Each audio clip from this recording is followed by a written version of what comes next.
Hello and welcome to my YouTube channel. My name is Lovisa, and if you and I don't know each other yet, I run this channel called The Gardening of Joy, where I talk about gardening in Zone 4 in Sweden. And in this video I would like to talk about the circumstances under which I grow. I do grow in Sweden in Zone 4, and if you are from the UK, for example, it can be hard to imagine the growing zones in another country and the circumstances that growing is involved in for that specific area. I would like to talk about the seasons that we have and the growing conditions in Sweden, if you're not familiar with that. So we do have 4 seasons in Sweden, just like any other country really. We do have winter as it is now in December, and in the winter the weather varies and the temperature varies a lot. It can be like 10 degrees Celsius on the plus side, and it can be up to like 20 minus degrees Celsius. So it differs very much. In the winter time, since we are near the North Pole, the daytime is short, like the hours of light, the daylight. In the winter it can be like in December, for example, we have like 6 hours of daylight or 6.5 hours. And the sunlight is even less, of course. We do have like cloudy days very much in December, and those who have solar panels know that in the beginning of the winter it doesn't collect much energy really, because it is like cloudy all the time if the temperature is around 0 degrees Celsius. In December or January we have like 30 hours of sunlight for a whole month, like real sun. So it's like an hour a day where the sun peaks out. Of course that means that some days are cloudy and some days are sunny, but it is always a surprise when the sun is shining in December. And everyone keeps talking about the weather on that day. In the spring the sun comes back, obviously. We don't get as little daylight as we do in the winter, and where I live I have my last frost date around the 15th of May, but that can vary, and I will get to that when I talk about the summer.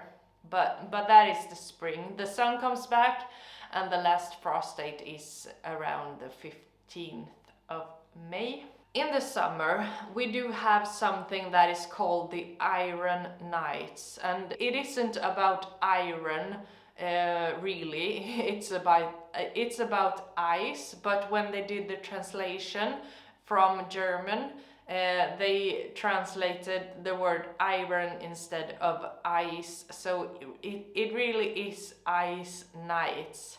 And this concept about this ice nights or iron nights is that we do have a temperature that isn't freezing. We don't get frost for many days or weeks, and then they can get nights often in a row where it is like frost. So if you are in a hurry and you plant out all your flowers and vegetables and the iron night comes, it will destroy it. So you can't be in a haste when you are planting out in the summer.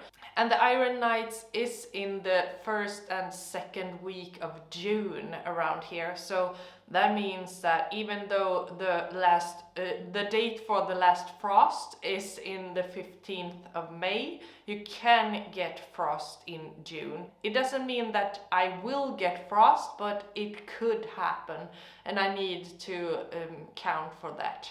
In the northern part of Sweden, there is a difficulty in the summertime in regards to the sunlight, because Since the north part of Sweden is located near the North Pole, that means that it's daylight for almost the whole day. So the nights get really, really short, and that means that the plants are in a rush because they are exposed to sunlight for a very long period of the day. And the flowers used to bloom early, and that is fortunately because it is a short period of time where you can grow things in the north of Sweden. We do get rainy summers and we do get hot summers just in the other parts of the world, so that doesn't really affect Swedes more than it does on other gardeners. When it comes to fall, the first frost date for my region is the 1st of October, so that means that if the plants aren't dead already, it will get killed by that date. And the temperatures get lower, it gets rainier and colder, of course, as the fall intends to do. But that's about it regarding to the seasons in Sweden. But we do have growing zones as well, and I would like to talk a little bit about that, because the growing zones is something that we are obsessed with. And I think it is important for gardeners in the other parts of the world as well. We do have 8 growing zones in Sweden, and then we have the mountains. That is like a separate zone that isn't a part of the growing zones, since you can't grow there. When you are going to plant a tree or a bush or something like that, you need to look out for the growing seasons and the marks on the plants, because there is a great chance that it will get killed if you are choosing a plant that isn't like conditioned for your zone that you garden in. If you know about the USDA zones in the UK and the US, we have a similar system in Sweden, but it differs on a few points.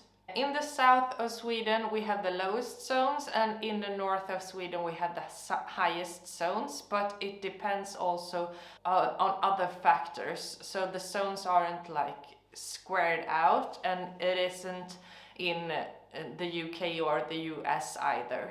The USDA zones are based on minimum winter temperatures, but in Sweden we aren't based on that kind of number. We do have factors like the snow cover, how close you are to water, day length, as I talked about, the temperatures, and the landscape, how the hills are and the mountains are and such, and also the soil type. So it has many factors in how we are dividing these zones in different parts of the country. If you're comparing a USDA zone 5, it might compare to a Swedish zone like 3 or 4. And I have a manuscript here because it's hard to remember all this stuff. But generally, the UK has milder zones than we do in Sweden, and the zones also starts 6 or 7, 8 and 9 in the UK, and that is not compared to the zones in Sweden, because we do have 8 zones, but zone 1 is like the zone 6, I suppose, in the UK, if you would measure them. So if you want to succeed as a gardener in Sweden, you need to have some sort of understanding about the different zones and what to plant when it comes to trees and bushes and things like that. The frost-free days, as I told you in the previous part, like in the winter and the first and the last frost date, it depends really on where you live in Sweden. So if you live in the northern part of Sweden, you get around 50 to 100 days without frost. So the gardening season is really, really short. And where I live, I have approximately 150 to 180 days of the year that is frost free. So I get like twice as much growing time in the summertime as they do in the northern parts of Sweden. So, or maybe even 3 times more. So that is a real factor when it comes to growing in Sweden. But I want to talk about the different circumstances under which I grow here in my own garden, because it's not only that I live in Sweden and I grow in zone 4 that affects my gardening. So water, for example. In this house I'm connected to the communal water system, and the water that I use to like shower and drink and everything like that, the whole like system in the house is using the communal water. But before this house was rebuilt in 1957, they relied on a well. So I do have a well on my property and it works fine. We pumped up water from it this summer and it worked fine, and it filled up really fast in the summertime as well. So I don't have any fossils outside of this building or this house, and I tended to leave it that way because I don't want to rely on communal water to garden my plants and like support me of water, and I also want to keep my water bill pretty low. I do not want to use the communal water to water my plants. And I do have a rain barrel, but it isn't enough to collect the water that comes off my roof. 2 of the pipes from the roof is connected to the communal water. I could like redirect them, but they go out in the streets and to the communal water system. But I do have 3 pipes down my roof that aren't connected, and I would like to invest in some rainwater barrels or a kind of system that works to collect rainwater in a more efficient way, and in that way I could be self-reliant on water for my garden, hopefully. I do have a small pump, and I do have an ICB tank or container.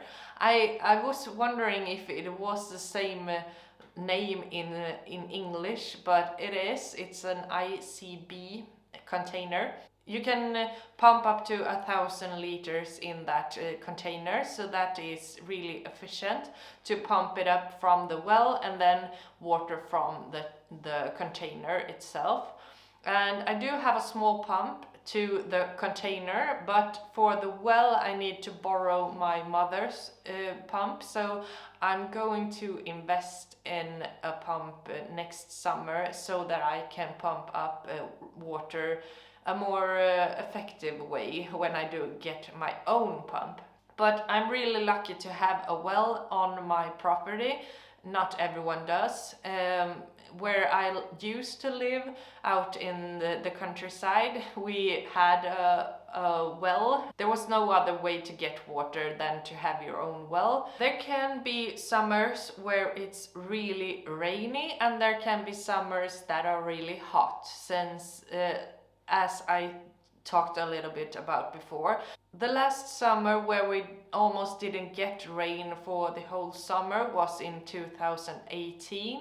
I was rebuilding my garden that year and I wasn't growing that much then, so I was really lucky to have planned to rebuild the garden at the same year where it was really dry. But since then we haven't had like a whole summer of almost no rain. And there have been like a month or two where it has been less rain, but not the whole summer. The wind is also something to think about when you're designing a garden or when you're growing, because it can be something that affects your plants and your gardening area, so to speak. So I do have woods in the south and the north direction, so that is like a wind barrier.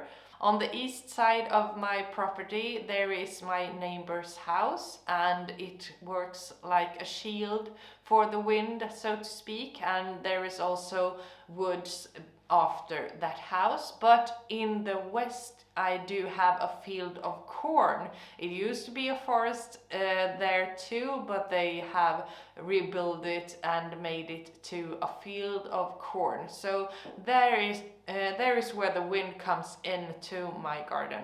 I am thinking about like putting up a hedge of some sort, or small trees or something like that, to like lower the impact that the wind could have from that angle. And of course the growing space is important as well. I do garden in a normal like cottage garden or something like that.